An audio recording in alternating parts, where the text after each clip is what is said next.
അല്ല എനിക്കതല്ല, ഇവരൊക്കെ ഭയങ്കര അടിപൊളിയായിട്ട് ചെയ്യണം. അപ്പൊ നമുക്കത് കാണുമ്പോൾ നമ്മൾ പെട്ടെന്നൊരു ഓഡിയനായി മാറും. എന്നിട്ട് ഞങ്ങളുടെ ഷോട്ട് കോളൊക്കെ ചെയ്യും. റോഡിലൂടെ പോകുമ്പോ ഒരു പയ്യനെ സൈറ്റ് അടിച്ചാൽ അതുപോലും പറയാം എനിക്ക് വീട്ടില്. നമ്മള് തന്നെ ഞാൻ 5 രൂപ കെട്ടിട്ട് നോട്ട് മാലയിട്ട് ഞങ്ങൾ തന്നെ ഉണ്ടാക്കി എനിക്ക് മുന്നാടിൻ കൂട്ടവും പൂമീനും പൊന്മാനും കുട്ടിക്കാലമോർത്തു ഞാൻ കളിയോടം തൊട്ട് പച്ചമറിയല്ലോ മോനെ, ബി ഗ്രൗണ്ടഡ്. പക്ഷെ അർജുൻ ഇസ് വെരി ഗ്രൗണ്ടഡ്. ഞാൻ അച്ചേട്ടൻ ആദ്യമായിട്ട് കാണുന്ന മറ്റേ ചെറിയക്കാറ അടുത്തടുത്ത പടങ്ങൾ വരുമ്പോഴായിരിക്കും ഉള്ളത് കിട്ടാൻ പോകുന്നത്. പടത്തിലൂടെ കിട്ടട്ടെ.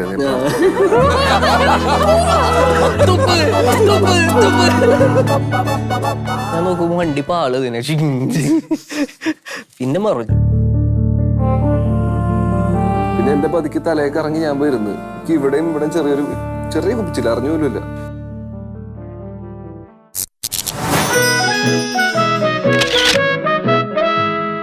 ബ്രോമാൻസ് എന്ന് പറയുമ്പോഴേ what is bromance for you, അല്ലെങ്കിൽ what is friendship for you എന്ന് ചോദിച്ചാൽ എന്താ പറയാ?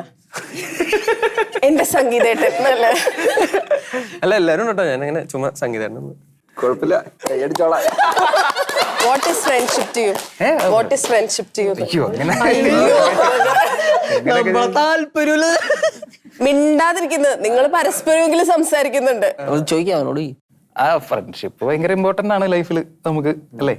ഉത്തരം എഴുതി മറ്റേ ചോദ്യക്കടലാസിൽ ഉത്തരം എഴുതി വെക്കണ പോലെയാണ്. ഭയങ്കര ഇമ്പോർട്ടന്റ് ആണ്. ഡെഫിനിഷൻ ചോദിച്ചാ അറിയില്ല ഫ്രണ്ട്ഷിപ്പ്. ഈ ബ്രോക്കോഡ് റൂൾ നമ്പർ 1 എന്നൊക്കെ പറഞ്ഞ് നിങ്ങൾ മറ്റേ ഫസ്റ്റ് ലുക്ക് പോസ്റ്റർ ഒക്കെ ഇറക്കിയ പറയുന്നത് അതുപോലെ കുറച്ച് റൂൾസ് ഉണ്ടാവുമല്ലോ. അതെന്താന്നാ ഞാൻ ചോദിച്ചത്. What is friendship to U?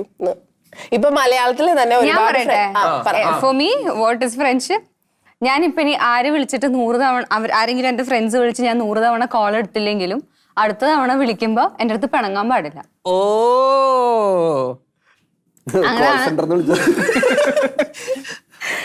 കാരണം എനിക്ക് ഫോൺ എടുക്കാത്തൊരു സ്വഭാവമുണ്ട്, പൊതുവെ ഒരു പ്രശ്നമുണ്ട്. അപ്പൊ വിളിച്ചില്ലെങ്കിൽ നമ്മളോടൊരു ദേഷ്യം തോന്നരുത്. അത്രേ ഉള്ളൂ. ഞാനും ദേഷ്യപ്പെടില്ല. എനിക്കും ആ പ്രശ്നമില്ല. മനസ്സിലായില്ല ഫോൺ എടുക്കാറില്ല എന്നുള്ളത്. അത് മനസ്സിലായി. അത് അങ്ങനെ ഒരു അപവാദം ഉണ്ട് മഹിമയെ കുറിച്ച്. അതില്ലാത്ത ആരുള്ള. എന്റെ ചോദ്യത്തിന് ബാക്കി 4 പേര് ശ്യാം പിന്നെ പറഞ്ഞു, ബാക്കി 3 പേര് ഉത്തരം പറ. What is friendship to you? Friendship എന്ന് പറഞ്ഞു കഴിഞ്ഞാൽ ബ്രോ കോഡൊന്നുമില്ല. നമ്മള് ഫ്രണ്ട് എന്ന് പറയുമ്പോ നമ്മൾ അവരുടെ എല്ലാ നമ്മളൊരു കമ്മിറ്റ്മെന്റ് പോലെയാണല്ലോ. അവരുടെ എന്താ മോശവും ചീത്തയുടെ ഒക്കെ ഒപ്പം നമ്മള് കൂടെ അതിനോട് കമ്മിറ്റഡ് ആയിരിക്കണം. ഒരു പോയിന്റ് വരെ ഇഷ്ടപ്പെട്ടിട്ട് പെട്ടെന്ന് ആള് ചേഞ്ച് ആകുമ്പോൾ നമ്മൾ അത് പറ്റില്ല എന്ന് പറഞ്ഞ് ആ ഒരു വലിയൊരു കമ്മിറ്റ്മെന്റ് ആണ്. അപ്പൊ മ്യൂസിക് ഇട്ട് കയറ്റാനുള്ള സാധനമായിട്ട് അല്ല എനിക്കെന്തോ തോന്നണ ഇപ്പൊ ഞാനും ഇവന്റെയും ഫ്രണ്ട്ഷിപ്പ് ഭയങ്കര ഗ്രാഫ് ഉള്ളതാ. എല്ലാവരുടെയും ഉണ്ട്. ഏറ്റവും കൂടുതൽ സമയമല്ല കാലഘട്ടം അടുപ്പുള്ളത് ഇവനായിട്ടാ. പണ്ട് തുടങ്ങി കാലഘട്ടം 5 വർഷമൊക്കെ ആയിട്ടില്ല. അപ്പൊ അതിങ്ങനെ ഭയങ്കര ചേഞ്ച് ഉണ്ട്. പണ്ടൊക്കെ ഭയങ്കര പാവാണ്. ഇപ്പൊ കണ്ടില്ലേ ഫ്രണ്ട്ഷിപ്പ് ഇങ്ങനെ ചേഞ്ചുകൾ. 600 കണക്ക് പറയല്ലോ. ആ കഥ ഞാൻ കേട്ടായിരുന്നു. എല്ലാരും കേട്ടത്. നീ പറയും അതവനും മതിയാവില്ല പറഞ്ഞു. സംഗീതേട്ടൻ പറ.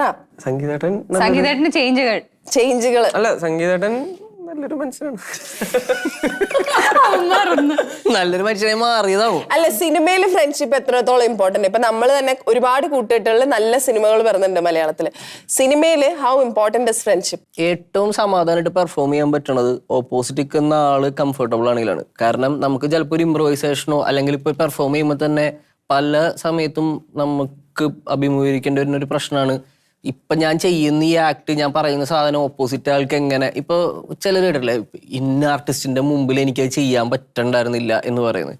അപ്പൊ അത് ബ്രേക്ക് ചെയ്തിട്ട് ഏറ്റവും കംഫർട്ടബിൾ ആവുന്ന തോറും തന്നെ ഇംപ്രൂവൈസേഷൻസ് ഒക്കെ ഏറ്റവും അടിപൊളിയാവുന്ന എനിക്ക് തോന്നുന്നത് ഫ്രണ്ട്സ് ഒക്കെ വരുമ്പോഴാണ്. അതിപ്പോ 2 ക്യാരക്ടേഴ്സും ഫ്രണ്ട്സ് ആവണമെന്ന് പോലുമില്ല. 2 ക്യാരക്ടേഴ്സും ശത്രുക്കളാവുന്ന അങ്ങനത്തെ ടൈപ്പ് ഓഫ് ക്യാരക്ടേഴ്സ് ആണെങ്കിൽ കൂടി നമ്മള് പ്രേമലൂല് ചെയ്തപ്പോ ചെയ്യുമ്പോ ഞങ്ങൾ പുറത്ത് ഭയങ്കര കമ്പനിയാണ്. അതാണ് ഏറ്റവും കൂടുതൽ സ്ക്രീനിൽ ഇപ്പൊ എനിക്ക് ഇവന്റെ അടുത്ത് എന്താ ആ ഷോട്ടിന്റെ സമയത്ത് ചോദിക്കണമെന്നുണ്ടെങ്കിൽ ചോദിക്കാം. കാരണം അത് ആ സ്പേസ് നമ്മളുടെ ഇടയിൽ അല്ലാതെ ഉണ്ട്. അപ്പൊ അത് ഏറ്റവും കൂടുതൽ ഹെൽപ്പ് ചെയ്യണത് ഇംപ്രൂവൈസേഷൻസിനൊക്കെയാണ് തോന്നുന്നത് പെർഫോമൻസിൽ വരുമ്പോ. ഇടയിൽ ഇച്ചിരി പൊട്ടിയ തീർന്ന് ഇതിന്റെ ഇടയിൽ അങ്ങനെ ഉണ്ടായി കാണണല്ലോ. ഡ്രസ് ഇട്ടവൻ എന്താണ് വെറുതെ ചിരിക്കും. ചിരിക്കുമായിരുന്നു. അല്ല എനിക്കതല്ല, ഇവരൊക്കെ ഭയങ്കര അടിപൊളിയായിട്ട് ചെയ്യണം. അപ്പൊ നമുക്കത് കാണുമ്പോൾ നമ്മൾ പെട്ടെന്ന് ഒരു ഓഡിയനായി മാറും. എന്നിട്ട് തന്നെ ചിരി വരും നമുക്ക്. അത്രയും എല്ലാവരും അവിടെ വെച്ച് പറഞ്ഞു. എന്നിട്ട് ഞങ്ങളുടെ ഷോട്ട് കോളൊക്കെ ചെയ്യും. ഇതല്ല പിന്നെ എന്താ പറഞ്ഞ നാട്ടുകാർ കേൾക്കുന്ന മിണ്ടായിരിക്കും. അങ്ങനെ ഇല്ലടാ ചെയ്തിട്ടില്ല വെറുതെ എടാ മറ്റേ വൈബേ പിടിച്ചു.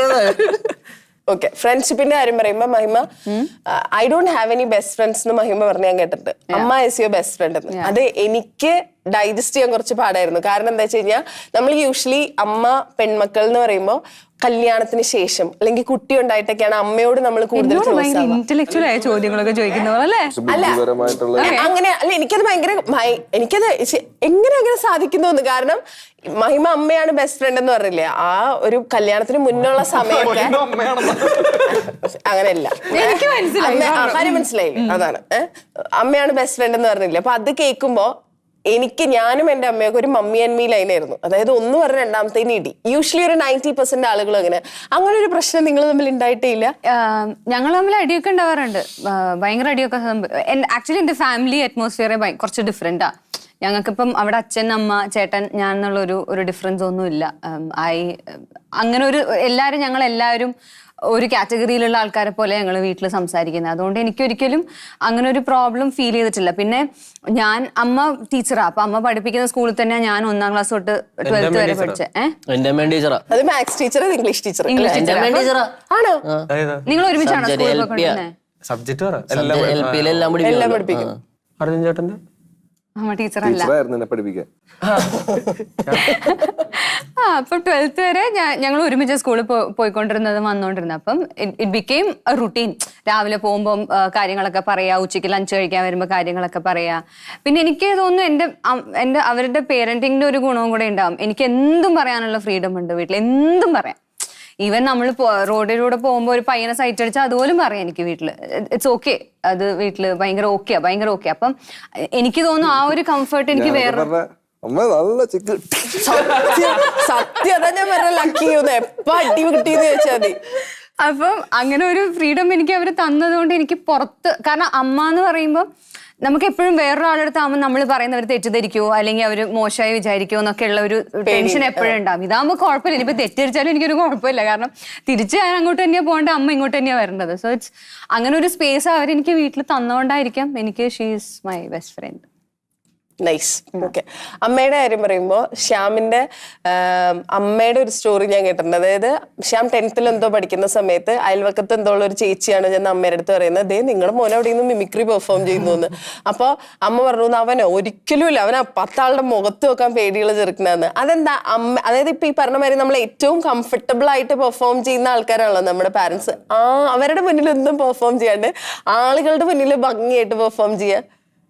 അത് എനിക്ക് നേരത്തെ പറഞ്ഞ ഈ ഫ്രണ്ട്ഷിപ്പിന്റെ കാര്യം പോലെ ഞാൻ വീട്ടിൽ കുറച്ച് സൈലന്റ് ആയിരുന്നു കൊച്ചിലെ മുതൽ. അമ്മ ഡ്രാമ ആർട്ടിസ്റ്റ് ആയിരുന്നു പറഞ്ഞാൽ, അമ്മ മരിച്ചുപോയി.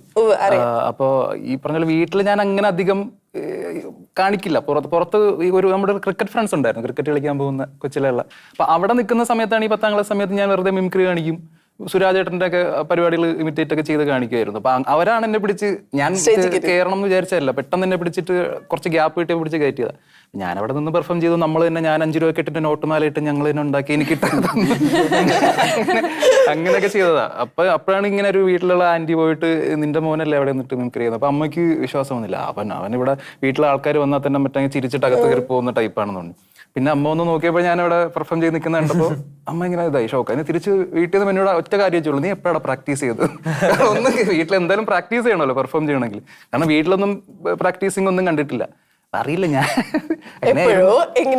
നമ്മുടെ കൂടെ പാട്ട് പാടലും പരിപാടികളൊക്കെ ഉണ്ടായിരുന്നു. ഈ ടേപ്പിലൊക്കെ റെക്കോർഡൊക്കെ ചെയ്ത് വെക്കുകയായിരുന്നു ഞാൻ അമ്മയും കൂടെ പാടിയിട്ടൊക്കെ. പക്ഷേ അല്ലാണ്ട് ബാക്കിയുള്ള എന്റെ കഴിവുകൾ പടം വരയ്ക്കും, അതൊക്കെ വീട്ടുകാർക്ക് അറിയാം. എന്താ ചെയ്യാത്ത സകല കല സത്യം എന്താ മോഷണം ചെയ്യാത്ത ചെയ്യില്ല അതൊക്കെ.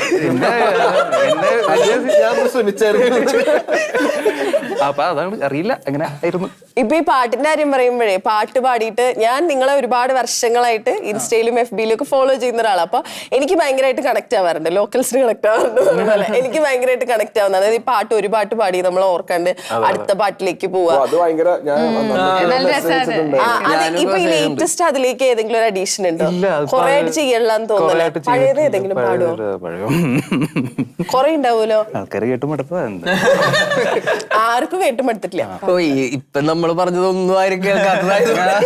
ഫ്രഷ്. അത് മറ്റേ ഒരു സ്ഥിരം പരിപാടി തന്നെയാണ്, മറ്റേ ഈ ലജ്ജാവതി പാട്ടിന്റെ ഒരു സംഭവം. മാണിക്കക്കല്ലാൽ ആണ് തുടങ്ങുന്നത്. മഞ്ഞും മഞ്ചാടിപ്പൂ പൂക്കും ചേമീഴും പുള്ളിപ്പൂവാലിപ്പൈക്കൾ തൻ കൂറുമ്പും കുന്നും മുന്നാടിൻ കൂട്ടവും പൂമീനും പൊന്മാനും കുട്ടിക്കാലമോർത്തു ഞാൻ കളിയോടം തൊട്ടു തുഴഞ്ഞൊരു കുട്ടിക്കാലമോർത്തു ഞാൻ. രണ്ട് പാട്ടാണ്. ഇത് ആക്ച്വലി ഇത് നമ്മൾ കാണുന്നവർ, ഫോളോ ചെയ്യുന്നവർ കാണുന്നുണ്ട്, ഇടയ്ക്ക് ചെറുതായിട്ട് ന്യൂസ്. പക്ഷെ ഇത് വമ്പൻ ഹിറ്റ് ആയത് വേണുഗോപാൽ സാറ് ശ്യാമിനെ വന്ന് മീറ്റ് ചെയ്യും, നിങ്ങൾ ഒരുമിച്ച് ഇതുപോലെ പാട്ട് പാടി. അത് പുള്ളി എന്നെ വന്ന് മീറ്റ് ചെയ്തില്ല, ഞാൻ പുള്ളി എന്നെ പോയി മീറ്റ് അല്ല, അതാണ് ഞാൻ ഉദ്ദേശിച്ചത്. പുള്ളി എനിക്ക് എന്നെ വിളിച്ചു, ഇങ്ങനെ കണ്ടിട്ട് പുള്ളി എന്നോട് പറഞ്ഞു നീ എവിടെയാണ് ചോദിച്ചു, ഡീറ്റെയിൽസ് ഒക്കെ ചോദിച്ചു. ഞാൻ പറഞ്ഞു സാർ ഞാൻ എറണാകുളത്താണ്, അപ്പൊ നീ ട്രിവാൻഡ്രത്ത് തൊട്ട് വരുമ്പോ പറ, എന്റെ കുറച്ച് പാട്ടുകൾ നമുക്കൊന്ന് കൊളവാക്കി സെറ്റ് ആക്കി എടുക്കണം എന്ന് പറഞ്ഞു. അങ്ങനെ അവിടെ പോയിട്ട്, അവിടെ ഒരു സ്റ്റുഡിയോയിൽ പോയിട്ട് ഞങ്ങൾ റെക്കോർഡ് ചെയ്തിട്ട് സാറിന്റെ വീട്ടിൽ വിളിച്ച് എനിക്ക് ലഞ്ചൊക്കെ തന്ന് അങ്ങനെയായിരുന്നു. സെറ്റ് ആയിരുന്നു. അർജുനെ അത്ര നേരം ഭയങ്കര ഈസി ആയിട്ടിരിക്കായിരുന്നല്ലേ ചോദ്യം. 2025 തുടങ്ങി, ഒരു മാസം തീരുന്നതിന് മുമ്പ് 2 സിനിമകൾ റിലീസ്, ഇനിയും അങ്ങോട്ട് സിനിമകൾ ഉണ്ടാവും. ഐ നോ, അല്ല ടച്ച് വുഡ്, പോട്ടെ, ഒന്നും സംഭവിക്കില്ല.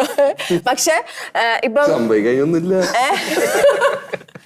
അല്ല, അങ്ങനെയൊക്കെ പറയുമ്പോഴേ അയ്യോ കണ്ടുവെക്കില്ലേ എന്നൊക്കെ ആൾക്കാർ പറയും. അതുകൊണ്ട് പറഞ്ഞ കരിയറിന്റെ അത്യാവശ്യം നല്ലൊരു ഫേസിൽ നിൽക്കുന്ന സമയമാണ്. ഇപ്പൊ അച്ഛനാണെങ്കിലും അത്യാവശ്യം നല്ല രീതിയിൽ നിന്നിട്ട് പിന്നെ അങ്ങോട്ട് ഒരുപാട് നാള് സിനിമ ഇല്ലാണ്ട് നിന്ന അങ്ങനത്തെ സമയം. അപ്പൊ കരിയറിൽ അത്യാവശ്യം നല്ല നിലയിൽ നിൽക്കുന്ന സമയത്ത് ചിലപ്പോൾ വീട്ടിലേക്ക് ചെല്ലുമ്പോൾ അച്ഛൻ പറയുമല്ലോ, മോനെ ബി ഗ്രൗണ്ടഡ്, ഇത് എപ്പോൾ വേണമെങ്കിലും ഇതിന്റെ സിറ്റുവേഷൻസ് മാറാം, ഇങ്ങനെയാണ് എന്റെ അവസ്ഥ, എന്തെങ്കിലും പറഞ്ഞു തന്നിട്ടുണ്ടോ? പക്ഷെ അർജുൻ ഇസ് വെരി ഗ്രൗണ്ടഡ്. എനിക്ക് തോന്നുന്നു അത് പറഞ്ഞു കൊടുക്കേണ്ട കാര്യമില്ലാന്ന് തോന്നുന്നു. ഭയങ്കരമായിട്ട് കുറച്ച് കൂടുതൽ കളിയാക്കണുണ്ടോ? കളിയാക്കല്ല, ഞാൻ സത്യം പറഞ്ഞു കേട്ടോ. കാര്യമായിട്ട് കുറച്ച് അർജുൻ ഭയങ്കര കൂടുതലാണെങ്കിലേ ഉള്ളൂ. കുറച്ച് കൂടുതലാണെങ്കിലേ ഉള്ളൂ. ഞാൻ അച്ചോട്ടനെ ആദ്യമായിട്ട് കാണുന്ന മറ്റേ ഗ്രൗണ്ടിൽ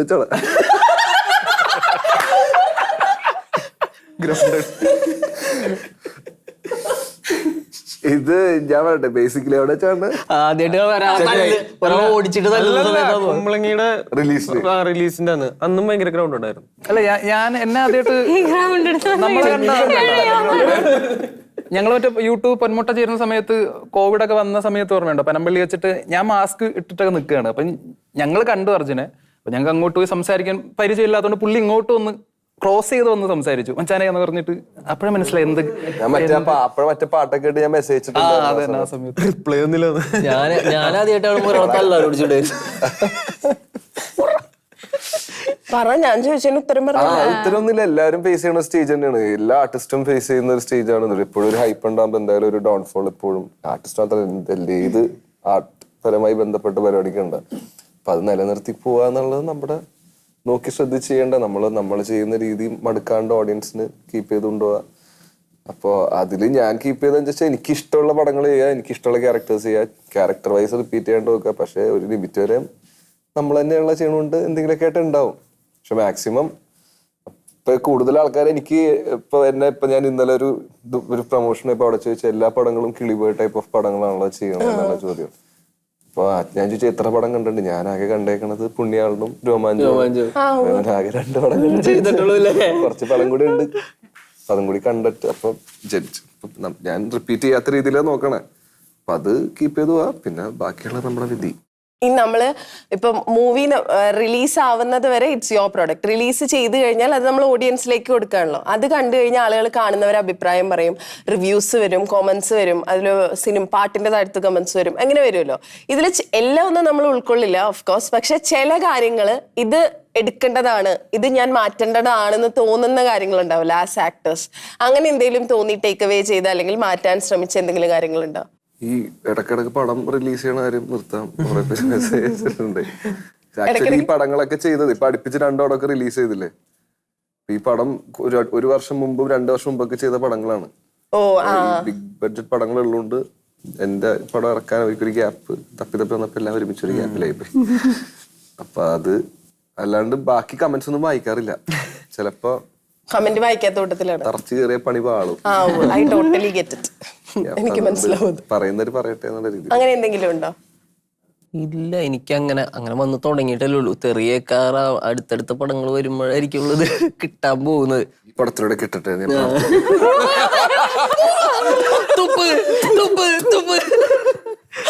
മഹിമയ്ക്കോ? എനിക്ക് ചില കമന്റ്സ് ഞാൻ അധികവും വായിക്കാതിരിക്കാനാണ് ശ്രമിക്കാറ്. ചില കമന്റ്സ് ഒക്കെ കാണുമ്പോൾ വിഷമാവും, പിന്നെ അതങ്ങനെ മൈൻഡ് ചെയ്യില്ല. അല്ല, ചില സാധനങ്ങൾ കാണുമ്പോ നമുക്ക് തോന്നില്ലേ ശരിയാണ്, അതിലൊരു പോയിന്റ് ഉണ്ടാ പറഞ്ഞതിൽ നിന്ന്. ഏയ് കോമഡി എന്താ അറിയോ, കൂട്ടുകാരൻ അയച്ചെന്നിട്ട് നോക്കുന്നു പറയും. സ്ക്രീൻഷോട്ട് എടുത്ത് അയച്ചു. വെറുതെ അല്ല എനിക്ക് ഫ്രണ്ട്സ് ഇല്ലാത്ത, അതുകൊണ്ട് എനിക്ക് ഗുണമായിരിക്കും അയച്ചു തരാറില്ല.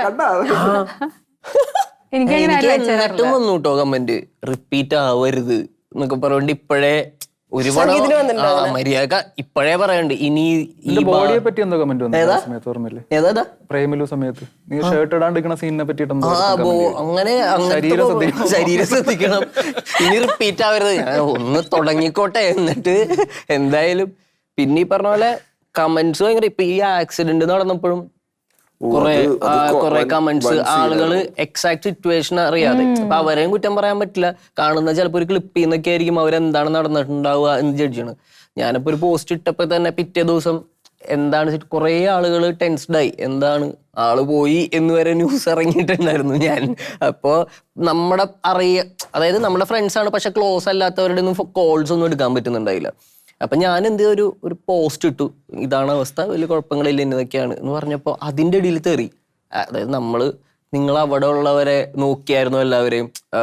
പിന്നെ മീഡിയാസ് കൊടുക്കുന്ന സംഭവങ്ങൾ എന്ന് പറഞ്ഞു കഴിഞ്ഞാൽ ചിലപ്പോൾ ഒരു വാക്കേ മാറ്റം ഉണ്ടാവുള്ളൂ. പെർമിഷൻ ഉണ്ടായിരുന്നില്ല, അങ്ങനത്തെ കുറെ സാധനങ്ങളായിരുന്നു. പക്ഷെ പ്രോപ്പർ പെർമിഷനും പരിപാടികളൊക്കെ ഉണ്ടായിരുന്നു. അപ്പൊ ഇത് മീഡിയയുടെ ഹെഡ്ലൈൻസ് വെച്ചിട്ടാണ് ഇവര് ജഡ്ജ് ചെയ്ത് ചീത്ത വിളിക്കുന്നത്. അപ്പോ അത്തരം കാര്യങ്ങളിൽ ഇപ്പൊ ഒരു സ്വിഗ്ഗി ബോർഡ് ഒരു സംഭവം ഉണ്ടായിരുന്നു. അപ്പൊ ആ പയ്യനെ നീ പോയി നോക്കിയോടാ, ഞാൻ ആ സമയത്ത് ICUല. അപ്പൊ എനിക്ക് അതിനുള്ള സാഹചര്യത്തിലല്ല. അപ്പൊ ഞാൻ എന്നിട്ടും പുറത്തിറങ്ങി കോൺഷ്യസ് ആയപ്പോ ചോദിച്ചത് ബാക്കി നമ്മുടെ കൂടെ ഉള്ളവർ, എനിക്ക് അറിയാവുന്നവർക്ക് ഓക്കെ ആണോ എന്നുള്ളതാണ്.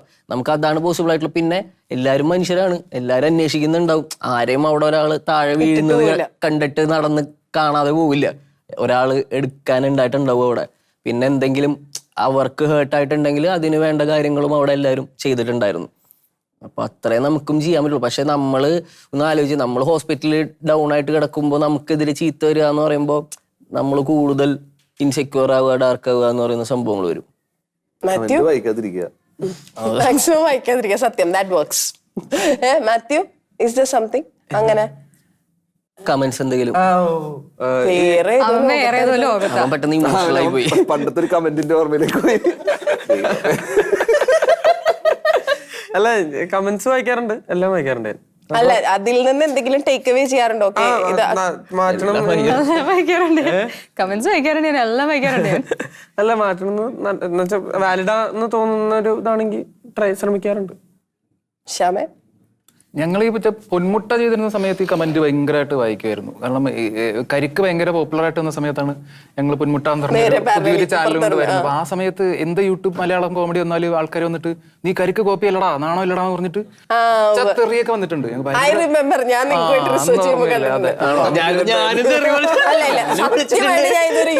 യൂട്യൂബിൽ നിന്ന് മാത്രമല്ല, മിക്കവാറും ഫേസ്ബുക്കിലും ഒരു സോഷ്യൽ മീഡിയ പ്ലാറ്റ്ഫോമിലും അങ്ങനത്തെ കമന്റ് ഇട്ടിട്ടുണ്ട്. I can proudly say that. But ഒരു കാര്യം കൂടെ അഡീഷണൽ ആയിട്ട് പറയാം കേട്ടോ. അതായത് ഇതേപോലെ തന്നെ ഇതിന്റെ ഓപ്പോസിറ്റ് കമന്റ്സ്, അതായത് നമുക്ക് വരുന്ന പോസിറ്റീവ് കമന്റ്സ് ഭയങ്കര വാലിഡേഷൻ കേട്ടോ. ഞാൻ വായിക്കാറുണ്ട് കമന്റ്സ് എല്ലാം. അതായത് ഞാൻ എന്നെ പറ്റിയിട്ട് പറയണതാണെങ്കിലും അല്ലാണ്ട് ഒരു പോസ്റ്റ് വരുന്നതാണെങ്കിലും വായിക്കാറുണ്ട്. അപ്പോൾ ബേസിക്കലി രണ്ടുപേരും ഉണ്ട്. ഒന്ന് ഭയങ്കര ഹ്യൂമർ സെൻസ് ആയിരിക്കുള്ളൂ ചില കമന്റുകളിൽ. നമുക്ക്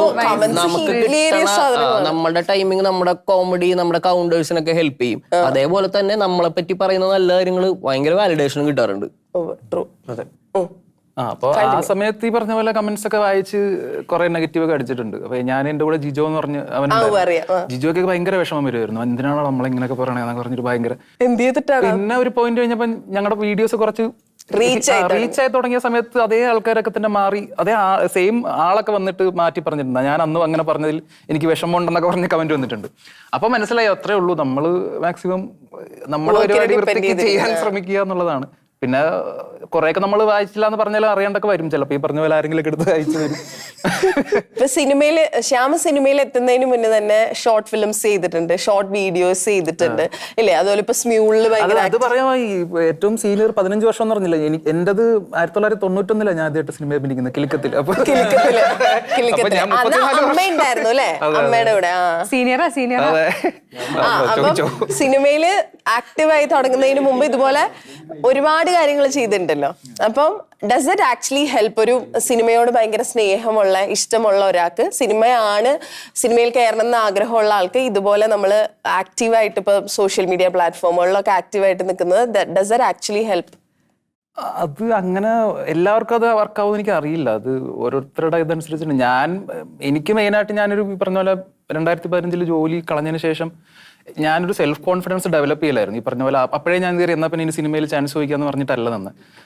ഞാൻ ഈ പറഞ്ഞ പോലെ ബേസിക്കലി ഭയങ്കര ഇൻട്രോവേർട്ടാണ്, നേരത്തെ പറഞ്ഞ പോലെ ഷൈ ആണ്. അപ്പം ഈ കുഞ്ഞു കണ്ടന്റും യൂട്യൂബ് പ്ലാറ്റ്ഫോമിലൊക്കെ ചെയ്താണ് ഞാനൊരു കോൺഫിഡൻസ് ഡെവലപ്പ് ചെയ്തത്. അങ്ങനെ ഒരു കോൺഫിഡൻസ് കിട്ടിയതുകൊണ്ടാണ് പ്രേമല് പോലെ ഒരു പടം വന്നപ്പോൾ ഓഡിഷൻ ക്രാക്ക് ചെയ്യാനും അങ്ങനെ ഒരു ക്യാരക്ടറിൽ എത്താനും പറ്റിയത്.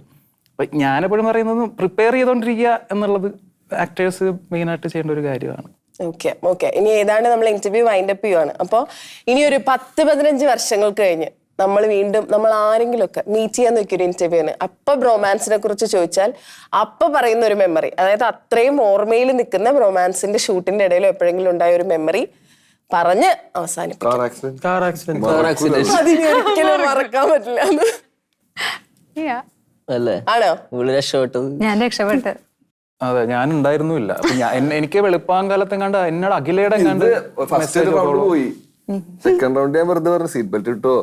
അതെന്തത് ഞാനത് മാത്യു എന്തോ പറഞ്ഞു കേട്ടു, അർജുൻ ചേട്ടനാണ് സീറ്റ് ബെൽറ്റ് ഇടാൻ പറഞ്ഞത്, അല്ലെങ്കിൽ സീറ്റ് ബെൽറ്റ് ഇടില്ല. അല്ല, ഞങ്ങള് ബാക്കിൽ ഇരിക്കുക, അതുകൊണ്ടാ സംഭവം. അപ്പൊ സീറ്റ് ബെൽറ്റ് ഇടില്ലല്ലോ. ഓൾസോ ആ സീൻ അതിന് മുമ്പ് അതിന്റെ ഇന്റീരിയർ ഷൂട്ട് ചെയ്ത സമയത്ത് ഇവള് ഓടിക്കുമ്പോ 10-ലാ വണ്ടി പോകുന്നത്, ക്യാമറ ഒക്കെ ഉണ്ട്, ഭയങ്കര സ്ലോയില് കൂടെ പോകുന്നത്. പോയെങ്കിലും ആക്സിഡന്റിനേക്കാൾ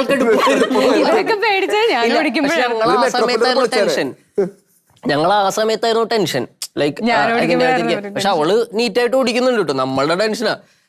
ഇത് കഴിഞ്ഞ് തിരിച്ചു വന്നിട്ട് നമ്മുടെ ഒരു വേറൊരു സീക്വൻസിന് വേണ്ടിയിട്ട് അവളെ ബുദ്ധിമുട്ടിക്കാതിരിക്കാൻ വേണ്ടിയിട്ട് നമ്മുടെ ഒരു ചേട്ടനാണ് വണ്ടി ഓടിച്ചത് ആ സീക്വൻസ്. അപ്പൊ ഒരു റിഹേഴ്സൽ പോയി, സ്പീഡ് അല്പം കൂടുതലാണോ എന്നൊരു ഡൗട്ട് ഞങ്ങൾക്ക് തോന്നി.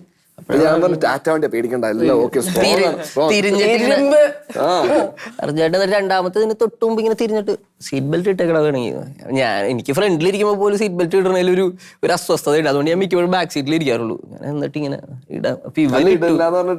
ഇടണല്ലാന്ന് പറഞ്ഞപ്പോ ഇവൻ ഇടറോണ്ട് വലിച്ച്, അപ്പൊ ഇത് മറ്റേ സ്റ്റക്കാ വലിക്കുന്നു, മാത്യു ഹെൽപ്പ് ചെയ്ത് വലിച്ചുകൊണ്ട് ക്ലിക്ക് ചെയ്യുമ്പോഴേക്കും നേരെ ഞാൻ നോക്കുമ്പോ വണ്ടി പാള് തന്നെ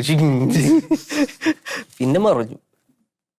അത് തന്നെ പറയാനുള്ളൂ. എനിക്ക് ഭയങ്കര കുറ്റബോധമായിരുന്നു. പിന്നെ ഞാൻ ഇറങ്ങിയല്ലോ, ഞാൻ ഇറങ്ങി ഉടനെ അടുത്ത ആള് കയറി ഡ്രൈവ് ചെയ്യാൻ.